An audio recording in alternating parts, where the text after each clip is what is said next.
मैं उस थाना प्रभारी से देखना चाहता हूँ, थाना प्रभारी है कौन, उसका चेहरा कैसा है। बाबूलाल के इशारे पे थाना चलेगा क्या? बाबूलाल जो कहेगा वही सही है क्या? आप हमारे बच्चे को, आफ्ताब अंसारी को जिंदा वापस ला के दीजिए। बजरंग दल और ये टास्क फोर्स जो बनाया है, किस हैसियत से टास्क फोर्स बनाया है, किसने इसको जवाब दी? क्या ये आतंकवादी संगठन नहीं है? क्या इस पर बैन नहीं लगना चाहिए? और जो भी दोषी होगा वो बख्शा नहीं जाएगा। आफ्ताब अंसारी की कथित मॉब लिंचिंग मामले ने झारखंड की सियासत में तहलका मचा दिया है। स्वास्थ्य मंत्री इरफान अंसारी ने इस घटना की कड़ी निंदा की है। साथ ही नेता प्रतिपक्ष बाबूलाल मरांडी को पूरे मामले के लिए दोषी ठहराया है। मंत्री इरफान अंसारी ने जिस हिंदू टाइगर फोर्स पर मॉब लिंचिंग का आरोप लगाया था, उस दल के सदस्य राजेश सिन्हा की आज गिरफ्तारी भी हुई है। लेकिन क्या है आफ्ताब अंसारी के कथित मॉब लिंचिंग का पूरा मामला? चलिए जानते हैं इस रिपोर्ट में। सबसे पहले जोहार, आप देख रहे हैं लोकतंत्र 19 और मैं हूं आपके साथ अंशु। झारखंड के रामगढ़ जिले में एक युवक की संदिग्ध परिस्थितियों में मौत ने राज्य की सियासत में उबाल ला दिया है। मामला आफ्ताब अंसारी का है, जिसका शव रामगढ़ पुलिस की हिरासत से फरार होने के 2 दिन के बाद दामोदर नदी के किनारे बरामद किया गया। इस पूरे घटनाक्रम ने मॉब लिंचिंग की आशंका को जन्म दे दिया है और एक बार फिर कानून व्यवस्था पर सवाल खड़े कर दिए हैं। आफ्ताब अंसारी पर यौन उत्पीड़न का आरोप लगने के बाद 23 जुलाई को रामगढ़ थाना पुलिस ने उसे हिरासत में लिया था। 24 जुलाई को वह थाने से फरार हो गया। 2 दिन के बाद यानी बीते कल शनिवार 26 जुलाई की शाम उसका शव दामोदर नदी के पास रजरप्पा थाने क्षेत्र से बरामद किया गया। मौत की खबर फैलते ही इलाके में आक्रोश फैल गया। शनिवार रात भारी संख्या में लोग सड़कों पर उतरे और इसे मॉब लिंचिंग करार देते हुए दोषियों की गिरफ्तारी की मांग करने लगे। कुछ जगहों पर हिंसक प्रदर्शन भी हुए। रामगढ़ थाना परिसर से आफ्ताब के फरार होने और बाद में शव मिलने के मामले में पुलिस की भूमिका पर भी सवाल उठ रहे हैं। रामगढ़ एसपी अजय कुमार के निर्देश पर थाना प्रभारी डॉक्टर प्रमोद कुमार सिंह को लाइन हाजिर किया गया है, जबकि ओडी पदाधिकारी सलामुद्दीन खां को निलंबित कर दिया गया है। इसके अलावा 2 गृह रक्षकों को भी सेवा से मुक्त किया गया है। पुलिस ने इस मामले में 2 एफआईआर भी दर्ज की है।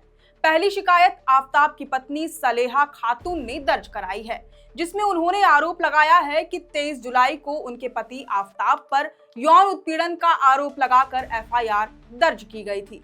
उसी दिन 3 लोग एक कार से अर्शी गारमेंट्स नामक दुकान पहुंचे, जहां आफ्ताब काम किया करता था। उन लोगों ने खुद को हिंदू टाइगर फोर्स का सदस्य बताया और आफ्ताब को पीटते हुए दुकान से बाहर घसीट ले गए। इसके बाद पुलिस आई और आफ्ताब को हिरासत में ले गई, फिर कोई जानकारी नहीं मिल सकी।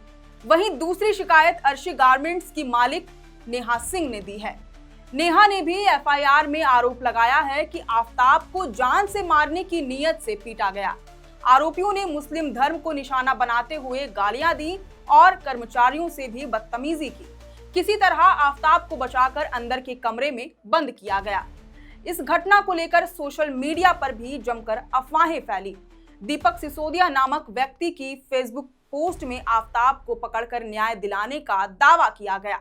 आरोप है कि राजेश सिन्हा ने उस पोस्ट का स्क्रीनशॉट व्हाट्सएप ग्रुप में वायरल किया और धर्म विशेष के व्यापारियों को निशाना बनाते हुए भड़काऊ बातें लिखी।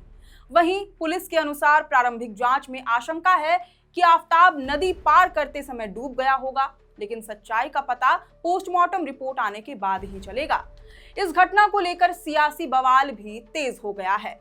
स्वास्थ्य मंत्री डॉक्टर इरफान अंसारी ने इस घटना को साजिशन हत्या बताया और हिंदू टाइगर फोर्स को जिम्मेदार ठहराया।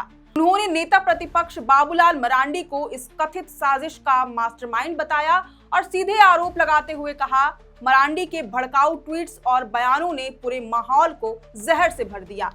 पुलिस पर दबाव बनाया गया और अंततः आफ्ताब को मार डाला गया। यह हत्या पुलिस कस्टडी में नहीं बल्कि भाजपा की नफरत की विचारधारा में हुई है। डॉक्टर अंसारी ने पुलिस कार्रवाई पर भी सवाल उठाया। कहा, बजरंग दल या हिंदू टाइगर फोर्स कौन होते हैं किसी को पकड़वाने वाले? क्या अब झारखंड की पुलिस संविधान से नहीं भाजपा के एजेंडे से चलेगी? इसके साथ ही उन्होंने हिंदू टाइगर फोर्स को आतंकी गिरोह करार देते हुए इसे बैन करने की भी मांग की।